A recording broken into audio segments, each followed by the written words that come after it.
The Beast from the East. Why the IS-2 was WWE's deadliest serial tank. Hey everyone, and welcome back to War Target History.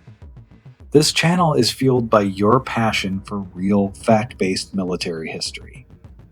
If you want to help us dig up more incredible stories from the archives, independent of any YouTube algorithms or advertisers, check the link in the description and the pinned comment. Your support directly funds better research, better scripts, and better videos. Now, let's talk about a legend forged in steel. Imagine a tank built to do one thing: smash the Third Reich's finest armor into scrap metal. We're not talking about the famous T-34. We're talking about its bigger, meaner brother, the IS-2 Stalin. While the Tiger and Panther get all the glory in the West, this Soviet heavy was the war's true serial production monster. Only 3,385 of these beasts were made, but their impact on the battlefield was absolutely seismic. 2Tel-33 L-34. The story starts in 1942. The Germans roll out the Tiger, and suddenly standard Soviet 76mm guns are struggling. The message from the front is clear. Stalin needs a breakthrough tank, one that can not only survive, but also punch back with lethal force. The answer came from an unexpected place. Designer Joseph Kotin didn't just want a bigger gun. He analyzed the Battle of Kursk and saw that a 122mm core artillery piece was the only thing reliably tearing through Tigers. 2Tel-L41, Tel-43. By late 1943, they crammed that monstrous cannon into a new, heavily armored hull. The result? The 122mm D-25T gun. This thing didn't just shoot shells. It fired 56-pound projectiles at massive velocity. At the proving grounds, officials set up a captured Panther. From 1,500 meters, the IS-2's first shot didn't just penetrate. It tore the turret's side clean off and threw it several meters, 2x10 longer pad. Its blunt-nosed, armor-piercing shell could punch through a Panther's sloped armor or a Tiger's vertical plate at ranges where the German tanks were still zeroing in. 2Tel-59 L-62. But the IS-2's true genius was its armor. Early models had a vulnerable driver's hatch. By 1944, a modernized version, sometimes called the straightened nose, arrived. The upper front plate became a single sloped slab. Tests showed that the infamous 88mm gun on the Tiger 1 couldn't penetrate it, even at point-blank range.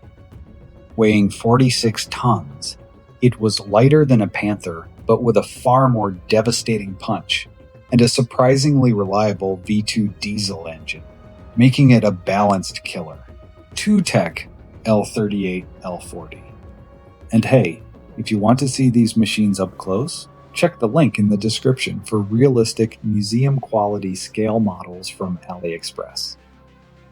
I'll leave a link to the IS-2 in the pinned comment. It's the perfect desk companion for a true history buff. The IS-2 entered combat in early 1944, and the shock was immediate. These tanks were organized into elite Guards heavy tank regiments, designed to lead offensives. Their job was double: obliterate enemy armor and act as an armored sledgehammer against fortified cities, where no other tank had a high explosive round as devastating. The true test came when the IS-2 clashed with Germany's heaviest cats on the Eastern Front. One of the most documented encounters happened in August 1944 at the Sandomierz Bridgehead in Poland, where they met the King Tiger for the first time.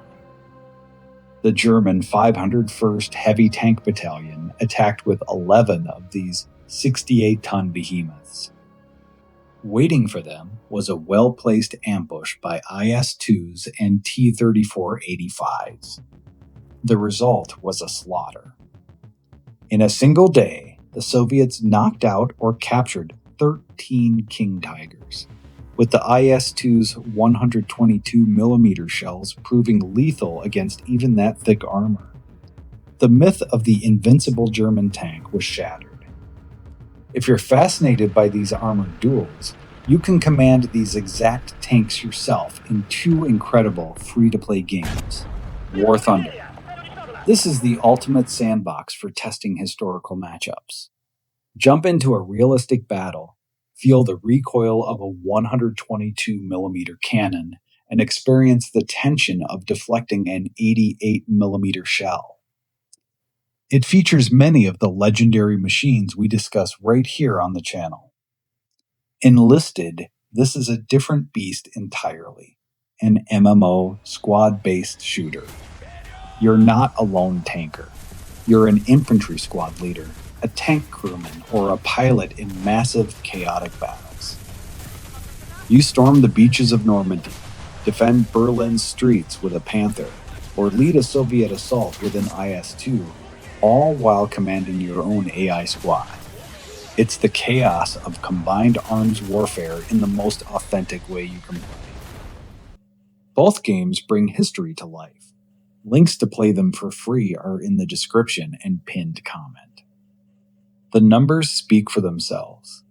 In the Vistula-Oder Offensive of January 1945, one unit of IS-2s destroyed 19 enemy tanks, 41 guns, and 15 machine gun nests, without a single irrecoverable loss of their own and brutal counterparts.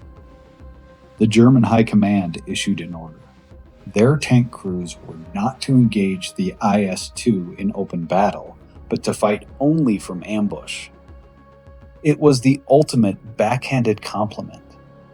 The IS-2 didn't retire after the war. It served, got modernized, and wasn't officially removed from service until 1995, 2TL85. When you see an IS-2 in a museum today, you're not just looking at a tank. You're looking at the one vehicle that perfectly combined overwhelming firepower, rugged protection, and strategic mobility. It was, in my view, the most effective and powerful serial-produced tank of the entire Second World War.